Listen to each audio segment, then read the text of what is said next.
Hi everyone, it's me, Rhea Yasmin M. Sarong, and welcome back to my YouTube channel! Yay!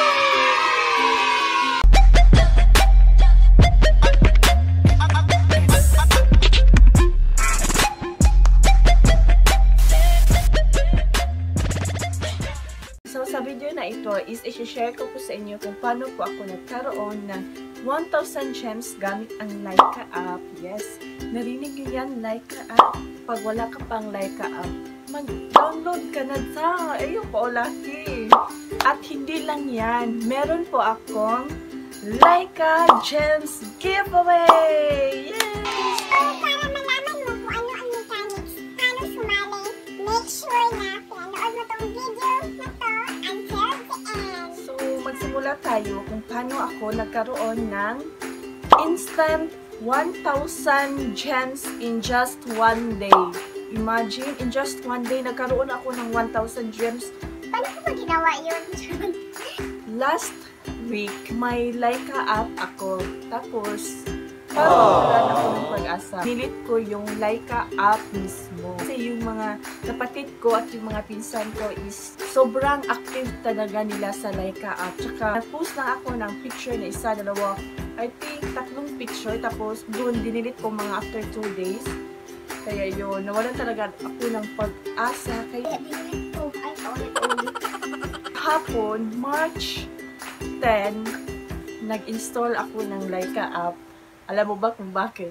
Kasi may group chat kami ng mga pinsan ko. Yung pinsan ko So guys, pasensya na po kung ganito po ko magsalitang Tagalog kasi sobrang ang iba ko kasi Bisaya po ako. Kaya kayo na po, huwag niyo po ako i-bash yung tono ko kung paano ko ginagawa mo. Hindi kasi ako sanay magsalita ng Tagalog dito. Hindi talaga ako sanay magsalita ng Tagalog sa mga vlogs ko, mga videos ko. Kaya eto, I tried my best to speak Tagalog kaya you know na. It's hard. So yesterday, March 10, sabi ng pinsan ko, bagong hashtag challenge sa Laika app. So sabi ko sa sarili ko, what if na-download ulit ako ng Laika app? Baka ito na yung chance na mananalo ako sa challenge na ito. So napag-isipan ko mag-download ulit at saka mag-log in at saka nag-post ng mga picture. And then hindi ako ang nag-post ng mga picture ko sa Laika app ko yesterday or kahapon. Kasi kahapon umalis ako ng mga 3 p.m. at saka umuwi ako ng 6 p.m. At one thing, yung challenge nagsimula ng I think 1 p.m. until 6 p.m. Oo. 1 p.m. until 6 p.m. lang yung challenge na yun. So alam niyo ba kung ano yung challenge na yun? Hashtag Laika Strike a Post. Hindi ko talagang manalo sa challenge na ito. And then, nung umalis ako, sinabihan ko yung kapatid ko na siya na lang muna mag-post ng mga picture ko sa account sa Laika app ko. Nag-post siya ng, I think, 7 pictures, 7 to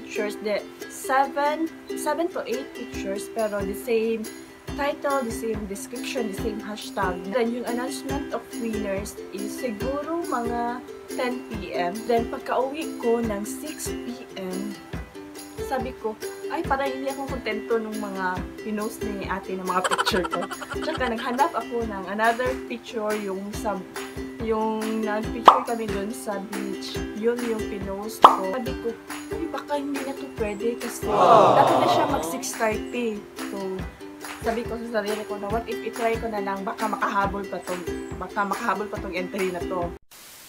11 at 12 a.m. inek ko yung Laika app ko. Tapos, nagulat na lang ako kasi yung outstanding balance ko sa Laika app is naging 1,000 plus na siya. So, sabi ko, baka nanalo ako sa challenge na to. Tapos, nag-send ng screenshot yung pinsan ko, yung ate ko. Uy, nanalo ako. This time ko talagang nanalo sa Laika challenge. Para makita niyo kung totoo ba to or legit na to. Ito, makita ko sa inyo. Yan. Ito yung nag-notify sa akin na nanalo ako ng 1,000 Laika gems sa challenge na ito. Nag-post ka lang ng picture using the hashtag Laika strike a post, nanalo ka na ng 1,000 Laika gems. Di ba yung 1,000 is ang napilaki na nun? Sobrang laking tulong na yon para sa ating daap na to kasi mag-post ka na ng picture, pwede ka nang manalo. Ngayon, bigyan ko po kayo ng tips paano mag-post kayo ng picture pag may Laika challenge na naman the next day. Una is dapat mag-post ka ng picture na related sa challenge. Dapat yung picture mo mag-stand out ka kaysa sa iba. Or dapat mag-post ka ng picture na dapat ikaw talaga yung pinaka-the best among the rest. Dapat mag-post ka ng picture mo, hindi lang isang picture, kundi the more entries, the more chances of winning. So, di ba yung kapatid ko na post siya ng 7 to 8 pictures ko sa Laika app. So, dinagdagan ko ng isa. So, parang naging 9 or 10 na yung picture. Dapat, pag may challenge, hindi ka lang mag-post ng isa, dalawa, or 3 pictures, kundi mag-post ka kung pwede 10 pictures. Yung Laika challenge is, parang everyday sila nag-challenge challenge sa Laika. I-announce ko na po sa inyo kung paano ko kayo magbibigyan ng gems kasi nagpag-giveaway ako ng Laika gem. Sobrang simple lang talaga itong mechanics na to. I-follow mo ako sa Laika app ko. Ilagay ko dito yung account ko or ilagay ko sa description box. Second is, make sure you subscribe to my YouTube channel, Rhea Sorong, and click nyo yun na rin ang notification bell. Third, just comment your username sa Laika app. Good luck everyone, and I hope na meron kayong natutunan sa video na ito at na-share ko sa inyo yung paano ako nanalo sa aking Laika challenge. Thank you so much for watching. I hope you learned something from this video, and if you have any suggestions, you can comment in the comment section below, and I hope to see you in my next vlog. Thank you so much for watching. Bye! Please don't forget to like and subscribe. Bye!